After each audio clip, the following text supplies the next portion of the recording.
দর্শক, আজ শুরু হয়েছে চট্টগ্রাম বিশ্ববিদ্যালয়ের কেন্দ্রীয় ছাত্র সংসদ চাকসু নির্বাচনের মনোনয়নপত্র বিতরণ কার্যক্রম। এ বিষয়ে বিস্তারিত জানাতে আমাদের সাথে ক্যাম্পাস থেকে সরাসরি যুক্ত হচ্ছেন সহকর্মী ইবেন মির। ইবেন,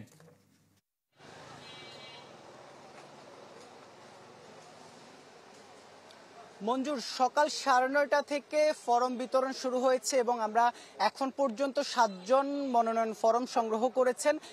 যারা মনোনয়ন ফরম সংগ্রহ করছেন তারা যারা হল সংসদ নির্বাচনের জন্য ফরম সংগ্রহ করছেন তারা 200 টাকা এবং যারা আপনার কেন্দ্রীয় সংসদ নির্বাচনের জন্য সংগ্রহ করছেন তাদেরকে 300 টাকা দিতে হচ্ছে।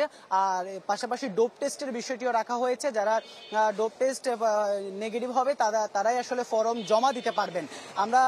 তবে এখন পর্যন্ত আমরা যে ছাত্র শিবির কিংবা ছাত্রদল কিংবা বাংলাদেশ গণতান্ত্রিক ছাত্র সংসদ কাউকে কিন্তু মনোনয়ন ফরম সংগ্রহ করতে দেখিনি। আমরা এই মুহূর্তে বাংলাদেশ গণতান্ত্রিক ছাত্র সংসদের একজনকে দেখছি, খানতালাত মাহমুদ রাফি। আপনি কি মনোনয়ন ফরম নিতে এসেছেন বা নিয়েছেন কিনা, নিলে কবে নিবেন বা যদি না নিয়ে থাকেন?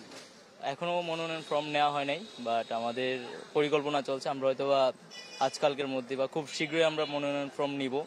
অ্যান্ড আপনারা তো দেখতেই পাচ্ছেন আমরা নানামুখী আলোচনা আছে আপনাকে নিয়ে। আপনি আসলে শেষ পর্যন্ত স্বতন্ত্র করছেন না গণতান্ত্রিক ছাত্র সংসদের হয়ে করছেন?